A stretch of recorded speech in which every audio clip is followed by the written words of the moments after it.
प्यारे साथियों, आज का दिन रात आपके सामने है। कल का पूरा दिन मेहनत करने के लिए प्रचार वैसे नहीं कर सकते, लेकिन डोर टू डोर हम सबको जाना है। परसों सुबह 4 बजे ही उठ करके 6 बजे से पहले हमारे बूथ के ऊपर पहुंचना है।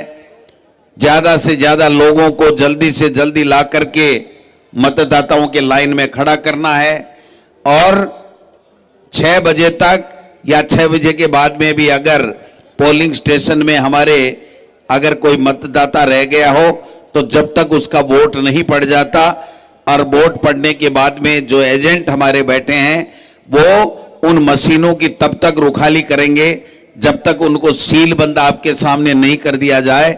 और सील बंद करने के बाद में एक गाड़ी आगे और एक गाड़ी पीछे लगा लेना। जब तक वो कॉलेज में वहां ले जा करके जमा नहीं कराएं तब तक उनका पीछा छोड़ने की आवश्यकता नहीं है। ये काम हम सबको करना पड़ेगा। ये इसलिए करना पड़ेगा कि ये भारतीय जनता पार्टी के लोग वोट चुराने का काम करते हैं, साजिशें रचते हैं, ऐसे ऐसे उम्मीदवार लाते हैं जो आपराधिक पृष्ठभूमि के होते हैं और इसलिए उपचुनाव का सामना हम सबको करना पड़ता है। आज भी इनके पास वोट नहीं है। हमारे नेता राहुल गांधी जी जिस प्रकार से खुलासे कर रहे हैं कि चाहे हरियाणा हो चाहे महाराष्ट्र हो, इन्होंने वोट चोरी करके और केंद्र की सरकार भी वोट चोरी करके बनाई है। इसलिए वोट बहुत महत्वपूर्ण है। हमारे बाबा साहब के संविधान में इस लोकतंत्र के मजबूती के लिए, लोकतंत्र के लिए एक वोट का अधिकार हमको दिया है। ये वोट का अधिकार आपका भी है, उतना ही महत्वपूर्ण और इतना ही अडानी और अंबानी और देश के प्रधानमंत्री के पास में है। जो प्रधानमंत्री नरेंद्र मोदी का एक वोट लगता है, वैसे हम में से जितने भी बैठे हैं और जितने भी लोग हैं वो भारत के नागरिक हैं, अंता विधानसभा क्षेत्र के लोग हैं, उनका वो वोट है। और उसी वोट से फैसला होना है कि 11 तारीख को जो वोट पड़ेगा, 14 तारीख को पेटी में से कौन निकल करके राजस्थान की विधानसभा में जाएगा। ये फैसला आपके मत से होना है। हम केवल प्रचार के लिए आए हैं, हम अपनी बात कहने के लिए आए हैं। अशोक गहलोत साहब आए हैं, सारे के सारे नेता आए हैं, लेकिन वोट जो पड़ेगा वो अंता विधानसभा क्षेत्र के लोगों का पड़ेगा। यहां पर आपका जाना पहचाना, आपका सेवक, आपका भाई और आपका सच्चा विकास पुरुष प्रमोद जैन भाया आपके बीच में 2 साल के अंदर अंदर दोबारा आकर के आपसे वोट की झोली फैला रहा है कि मुझे आप आशीर्वाद दीजिए। मैंने अगर आपका काम किया है, आपके सुख दुख में भागीदार बना हूं, अगर यहां का विकास काम किया है और राजस्थान की विधानसभा में जाकर के मंत्री बन करके पूरे प्रदेश के अंदर इन्होंने जितने विकास के काम किए हैं, अंता विधानसभा क्षेत्र एक ऐतिहासिक विधानसभा क्षेत्र है जहां पर इतने काम हुए। मैं तो आश्चर्यचकित रह गया गहलोत साहब कि आपने तो सारा बजट ही प्रमोद जैन भाया को दे दिया।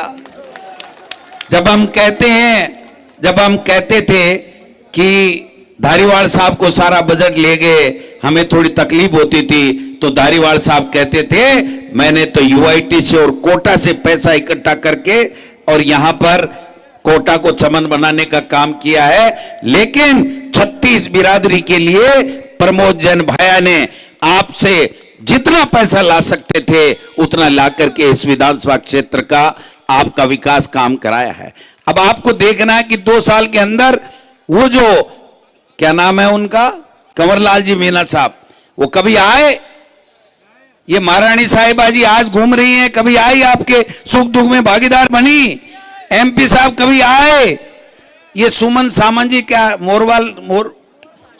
हाँ वो मेरे वाला मोरिया नहीं, मोरपाल सुरण जी, मोरपाल सुमन जी कभी आकर के पूछा कि तुम्हारी सड़क बनी कि नहीं, तुम्हारे पेंशन आई कि नहीं, तुम्हारे को बिजली का फ्री बिल मिल रहा है, फ्री आ रहा है कि नहीं आ रहा है, कभी इलाज फ्री मिल रहा है कि नहीं मिल रहा है, इंग्लिश मीडियम की स्कूलों में पढ़ाई हो रही है कि नहीं, टीचर हैं कि नहीं, बच्चों की नौकरी लगे कि नहीं, कभी आकर के इन्होंने नहीं पूछा। आज 2 साल बाद में दोबारा आकर के खड़े हो गए कि हमको वोट दो, हमको वोट दो। 2 साल हो गए, मुख्यमंत्री जी से पूछने चाहते हैं हम सब लोग कि आपके अंता विधानसभा क्षेत्र में आपने क्या कौन सी योजना लेकर के आए, कौन सा बजट का पैसा लेकर के आए। मैं आपको दावे के साथ कह सकता हूं, मैं भी इस विधानसभा क्षेत्र में घूमा हूं, पूरे प्रदेश में प्रदेश अध्यक्ष के नाते घूम रहा हूं। एक बात कान खोल के सुन लो, और जवाब है तो बीजेपी वालों जवाब दे देना। अभी 6 बजे नहीं है, 1 रुपया इस 2 साल में नहीं दिया। हमारे कांग्रेस के समय में जो पैसा आया उसका काम भी आज की तारीख में या तो चल रहा है या उसको भी बंद कर दिया गया है। तो ऐसे में हमें सोचना पड़ेगा। कुछ लोग आए हैं, वोट बिगाड़ने के लिए आए हैं, चुनाव बिगाड़ने के लिए आए हैं। कभी कहीं से लड़ेंगे, कभी छबड़ा से लड़ेंगे, कभी जाकर के देवली उनियारा में वही टपक जाएंगे और फिर आकर के यहां कहेंगे मैं यहीं लड़ूंगा। ये तो ईश्वर ना करे, अगर इधर और कोई उपचुनाव आ गया तो ये भाई तो फिर भी कूदेगा कि मैं ही लड़ूंगा।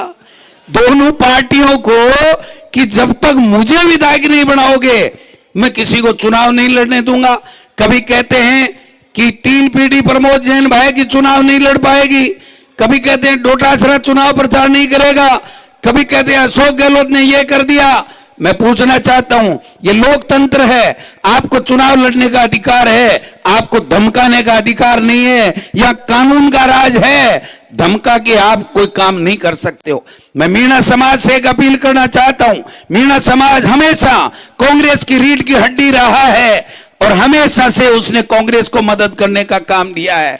आज अगर आपका वोट बढ़ता है, आज वहां जाकर के देखिए छबड़ा में जो समाज के लोगों ने या किन्हीं लोगों ने जो वोट दिए थे आज उनके क्या हाल हैं।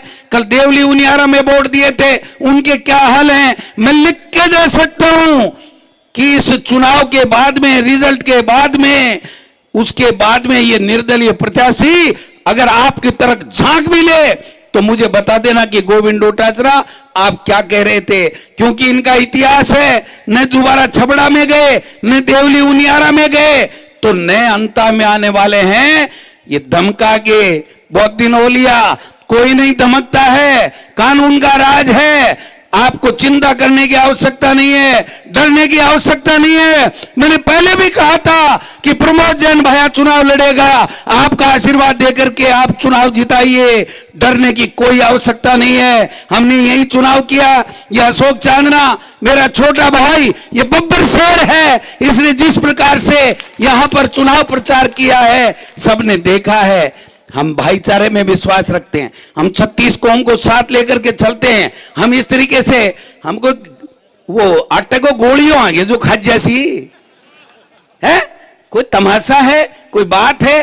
कल आए थे होटल में जाकर के कि हमें सूचना मिली है पैसे बांट रहे हैं, 9-2-11 हो जाओ, पैसे बांट रही है बीजेपी और सरकार वाले। आप हमारा चुनाव खराब करना चाहते हैं, हमारे को बदनाम करना चाहते हैं। बिल्ली की तरह मी मी मी मी मी मी मी मी मी करने के चले गए।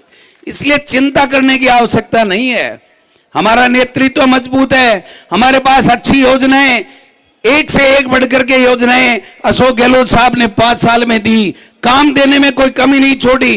और 2 साल में क्या बात करते हो, मुख्यमंत्री जी की पर्ची खुल गई तो मुख्यमंत्री तो बन गए, लेकिन 7 झालावाड़ के अंदर 7 हमारे आदिवासी के और ओबीसी के हमारे बच्चे स्कूल में दब के मर गए। ये मुख्यमंत्री यहां आकर के चुनाव प्रचार कर रहे हैं, वहां जाकर के उन माता और उन पिताओं को और सांत्वना नहीं दे सके कि भाई तुम्हारे 7 बच्चे मर गए, ये मैं सहायता देता हूं। जब हमारे समय में मुख्यमंत्री अशोक गहलोत जी को पता चलता था कि इस तरह के हादसा हो गया, 50-50 लाख रुपए तक दिए, और यहां 3 मौत एक घर में भी हो गई तो 25 लाख रुपए की घोषणा की, आज तक दिया किसी को नहीं है। 2 लाख, 2.5 लाख, 3 लाख रुपए बात करते हैं बड़ी बड़ी। इसलिए मैं निवेदन करना चाहता हूं आपसे, ये साधारण चुनाव नहीं है, ये 2028 की नींव रखी जा रही है। ये चुनाव कांग्रेस पार्टी और प्रमोद जैन भाया जीतेगा। मैं लिख के दे सकता हूं कि यहां पर 2028 में कांग्रेस की सरकार बनेगी और दिल्ली के अंदर 2029 में मोदी जी का मोरिया बोलेगा, मोदी जी का मोरिया बोलेगा। यह मैं कहना चाहता हूं। कल कुछ नेता आए थे, बाहर से भीड़ लाए थे, हैं, और बड़े बड़े भाषण दे रहे थे, हम ये कर देंगे, एक भी एमएलए नहीं था वहां 200 में से। ऐसे ही सरकार बनती है क्या? है क्या हनुमान बेनीवाल जी एमएलए हैं क्या? आज खींवसर से तो बीजेपी का एमएलए है? दूसरे वो गुड्डा साहब हैं, भगवानाराम जी सैनी एमएलए कांग्रेस के एमएलए हैं। तो कांग्रेस के समर्थन से आप नेता बनते हो और कांग्रेस का नुकसान करने के लिए दिन रात एडी चोटी लगा देते हो, जोर लगा देते हो।